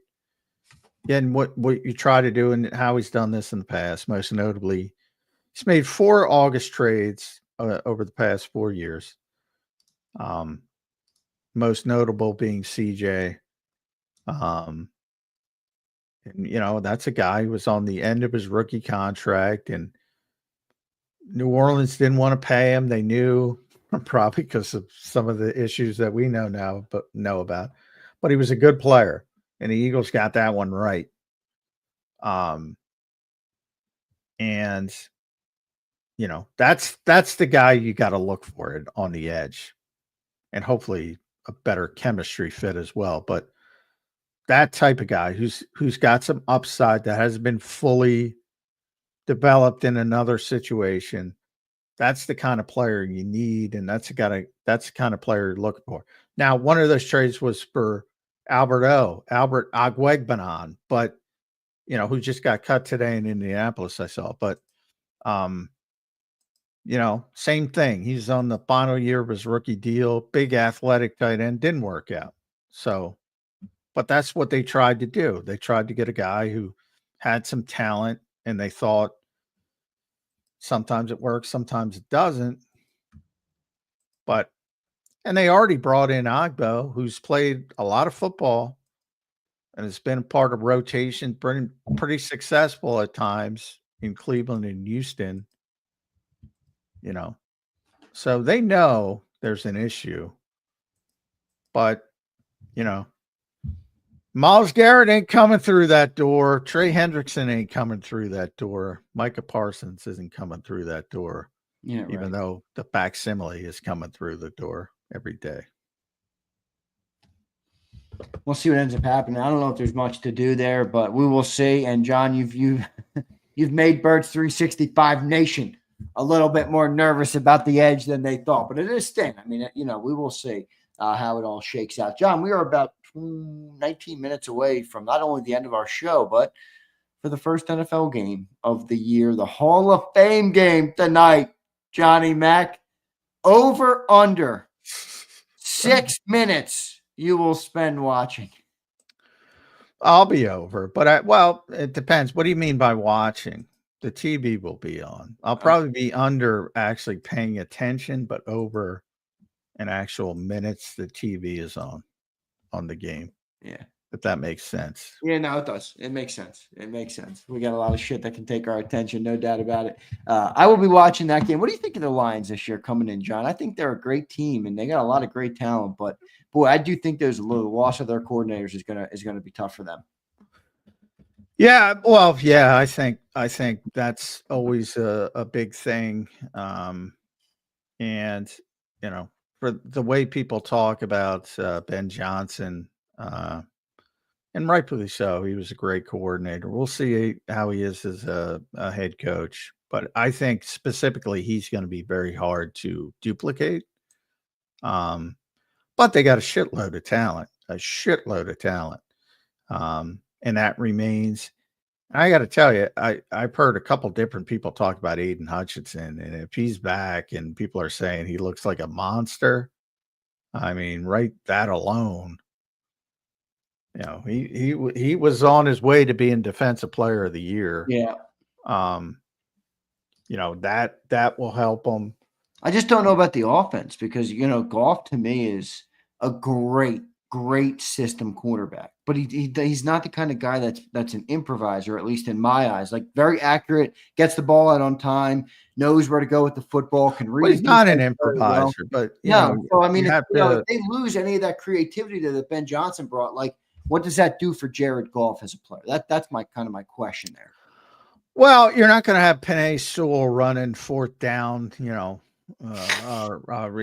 it wasn't all good with Ben, I guess you could say. Yeah, you don't need that. In fact, you can argue with their talent, you need less gimmicks. Exactly. So, Frank Ragnow, that concerns me a little bit. I don't know what they're going to do, but whoever they replace him with, they have a rookie and Graham Glasgow's okay, but they ain't going to be Frank Ragnow. So that's a big loss. But again, you have Goff, who's maybe the best pocket quarterback right now. The best 1-2 punch in the running game in the NFL. Gibbs is just a pain in the ass to deal with. St. Brown is one of the best receivers in football. If Jameson Williams ever figures out how to play, I mean, he's a big play waiting to happen. But he should be better than he is, and that's scary. Tim Patrick is a third receiver, is damn good. Sam Laporta is phenomenal. One of the best tight ends. They're the only team, John, that's kind of close to like the Eagles in terms of a talent. Oh, talent, yeah, talent-wise. Penei Sewell and Taylor Decker are awesome at tackle. Now they lost Ragnow, so that's a concern. It's one of the best 2 or 3 centers in the game. Defensively, Aiden Hutchinson, I think people don't realize how good they are defensively because they had so many injuries last year. Alim McNeil is going to be back at some point. Great player. DJ Reader, great player. Jack Campbell, big-time linebacker. They got Alex Anzalone, who they just signed, I think, to an extension. He was complaining, so I believe he got his extension, but I might have read that wrong. Derek Barnes. Their secondary, Brian Branch, Kirby Joseph, 2 of the best safeties in football. Brian Branch can play nickel. He can do everything. He's an Alabama guy. You should love him. Yeah, he's great. Terrion Arnold didn't have a great rookie season. I think he's going to be better. They signed DJ Reed, who was phenomenal. But people don't know because he was on the shitty Jets team. And even Amik Robertson, who played well when they had all those injuries. They're fucking loaded, the Detroit Lions. Loaded. You think they have more talent than we do? They certainly do defensively. I wouldn't say offensively. But they're as close as to anybody. Yeah, I agree. Offensively. I do agree that they're the closest team in the league from a pure talent standpoint. The Eagles don't have an Aiden Hutchinson. No. Well, do the Lions have a Jalen Carter? No. Well, no, but Alim McNeil's a really good player, and DJ Reader's a really good player. Right. But no, they don't have anybody at that level.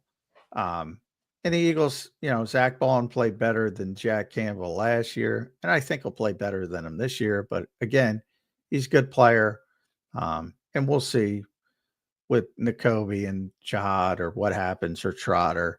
But the Eagles are good; they're good. Secondary, I think they're much better.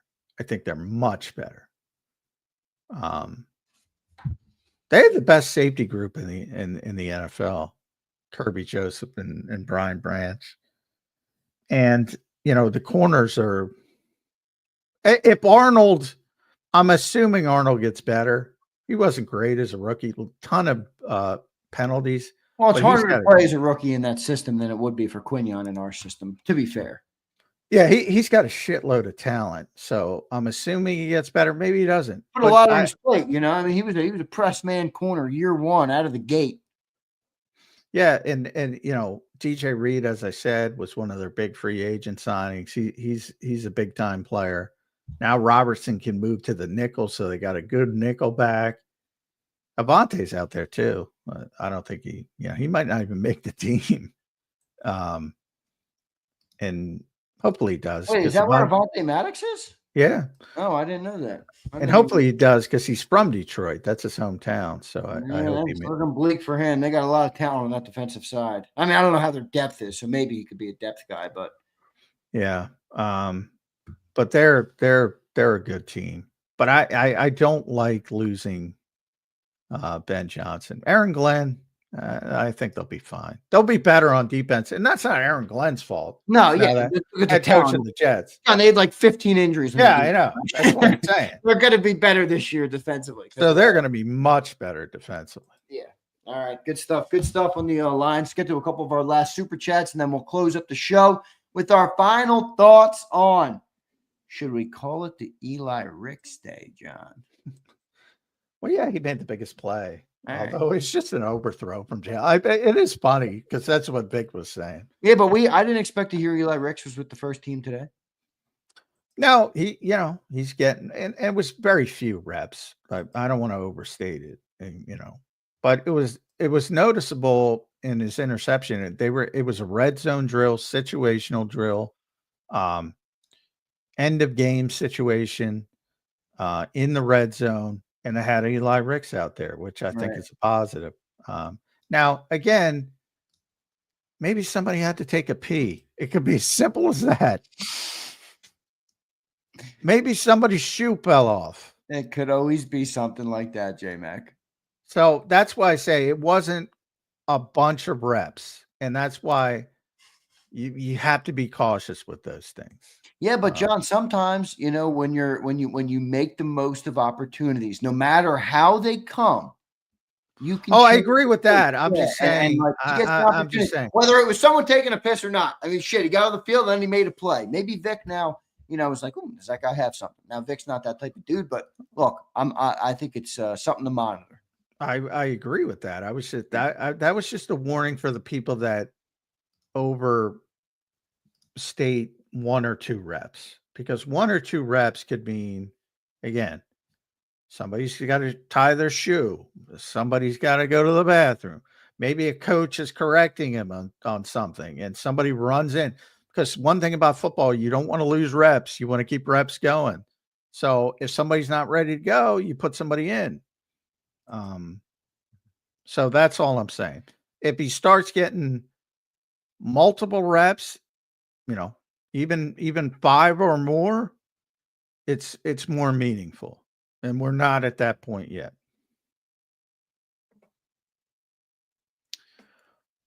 You're muted. My bad. But Brian Pumper checking in. What's up, Pump? Tanner got the skills to pay the bills. The brother got an absolute rocket launcher strapped to his arm. That dude has the it factor. What is it with you, Pumper, with the rocket? I mean, I've already explained it. He's not Brett Favre. Tanner McKee's strength is, he's a very smart guy. He's a Stanford guy. They're all smart. He processes well. He gets the football where it's supposed to go.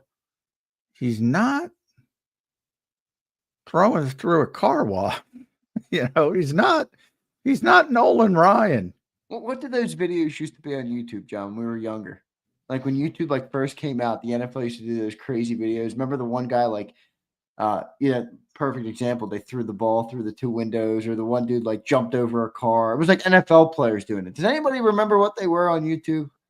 I did the Michael Vick ones where he's throwing it out of the stadium, but those were CGI. Well, they're all CGI. Yeah, every one of them was CGI. Yeah, no, but I mean, one of the dude, I think it was the kicker, kicked one and he like hits like a bell in a church at the top of the church or something. Yeah. I forget. Yeah, I mean, but they're the strongest arm I've ever seen is Brett's. That's why I use Brett. But and by the way, arm strength is so overrated because how many times are you throwing the ball 70 yards in the air? It's like a waste of time to begin with. Tanner's got plenty of arm strength to make every throw he needs to make, and that's all that matters. But he's not, he's not one of the. He doesn't have the rocket launcher strapped to his arm as Pump would have you believe. Yeah. I found what they were called. I believe they were called the NFL Fantasy File, John, back in 2008. This is when I was a kid, John. I was in like grade school, and we first discovered YouTube. This is what we used to fucking watch. I would type in NFL Fantasy File and watch the CGI Mason Crosby kicking the bell. Crosby. Yeah, that's Tom Brady had that thing where we would throw it into the ball launcher and that would come back. Right. I think that was a Brady production who did that. Yeah. Similar concept. Yeah. Yeah, but I mean, Tom did not have the strongest arm in the world. Joe Montana did not have the strongest arm. Peyton Manning did not have the strongest arm in the world. Who cares? Good pull here. Sig Lord says Tanner has great genes. You see that the controversy this week? Some chick does an ad for American Eagle, and now everybody wants to cancel her because she's talking. Sydney. Yeah, Sydney. Yeah, Sydney Sweeney. Yeah, Sydney Sweeney. I know Sydney Sweeney's agent now because he's an Eagles fan. Oh, there you go. I'm wondering if he'll get her some work with the Birds. She's a hot commodity right now, especially after she just set the internet on fire. She's always been a hot commodity. I get a kick out of people now.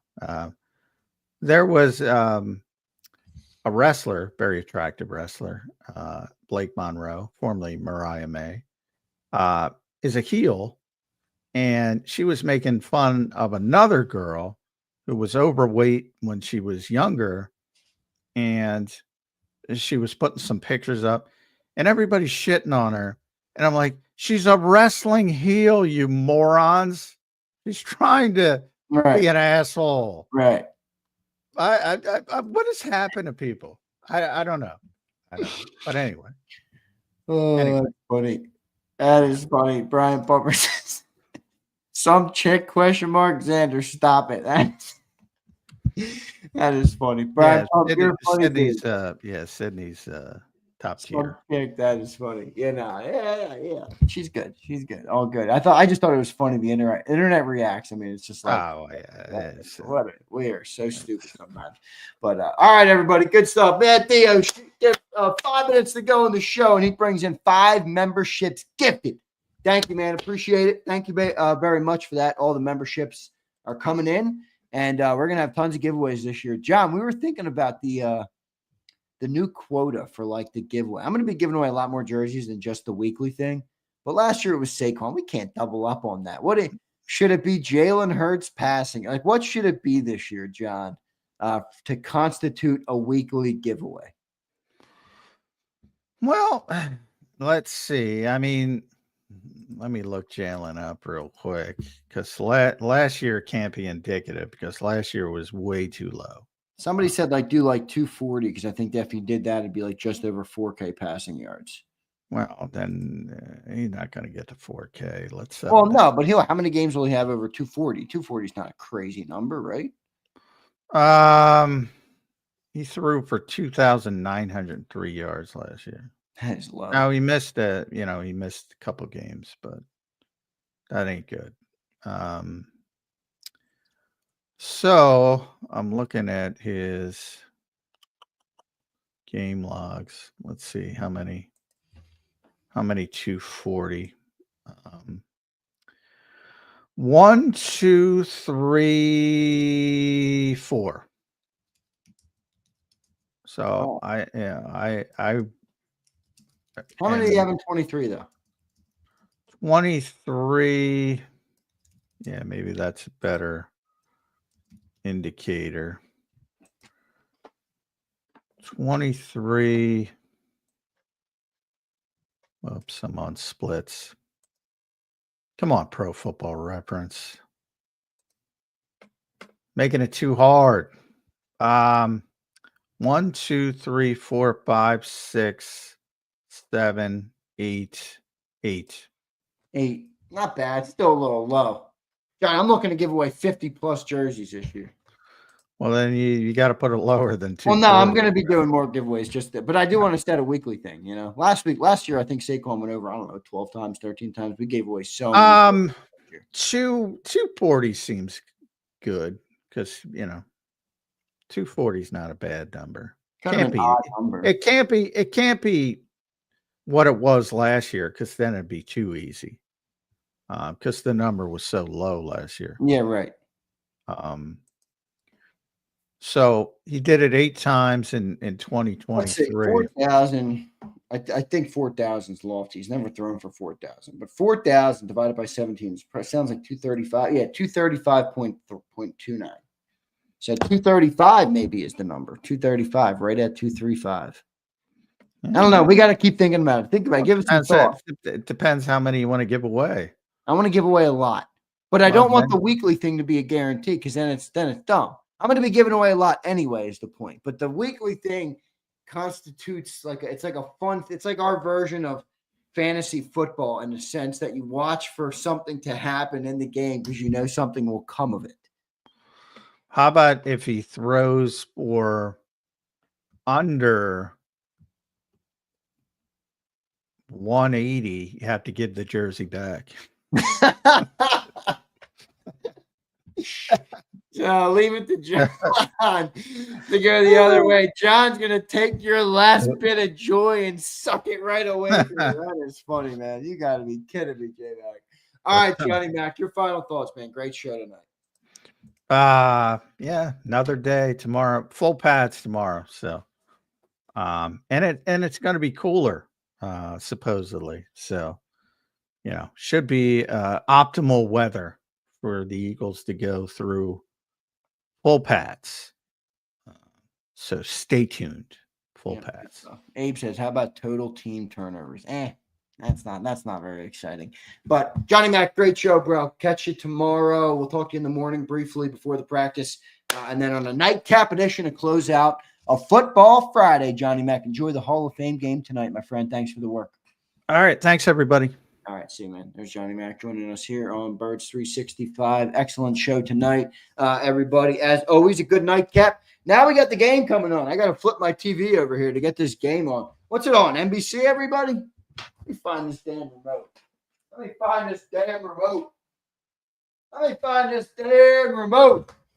Come on, man. Let me kick this game on. Sit back and watch some football. NBC. Plug it into the remote as I always do. There you go. NFL football, Detroit Lions versus the Chargers. Boy, it does feel good to see some football on the screen. Holy shit, it feels good to see some football on the screen. I mean, every time football season starts, I realize once again how I actually feel about other sports. Like, I still like them and everything. Don't get me wrong. By the way, you can see I'm sweating. My damn window air conditioner keeps breaking in here. I don't know what's going on, man. This thing is new. I replaced the filter about 2 weeks ago.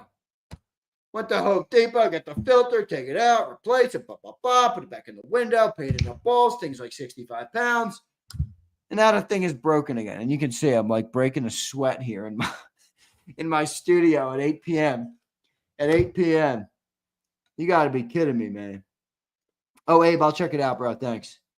Thank you, Abe. Someone's going to put it on the ground now that they're in full pads. J-Mac was cool AF today. J-Mac's always cool, bro. Off to the gym. Daz, get a good workout in, brother. Get a good workout in. Interesting stuff with, is Eric Allen out there? Damn, I missed that. I was talking to you schmucks. All right, I'm going to go. I'm going to watch this game. I love all you guys. I appreciate all you guys. Thanks for being here tonight. Hit the like button on your way out. I got some air condition maintenance to do tonight because I gotta get it done. I need a cool studio tomorrow, man. I'll be sweating up a storm all day. Too hot in this area right now. So appreciate all you guys. Love all you guys. Hit that like button. See you next time on Birds 365. You've been listening to Birds 365, the destination for the passionate Eagles football fan who bleeds green. If it's Eagles football, we're talking about it. Debate inside the locker room and guests that are some of the greatest football minds from around the region. We hope you enjoyed the show. We know we had a blast. Make sure to like, comment, and subscribe, and we'll be back soon. But in the meantime, hook up with us on social media at JAKIB Sports. See you next time on Birds 365.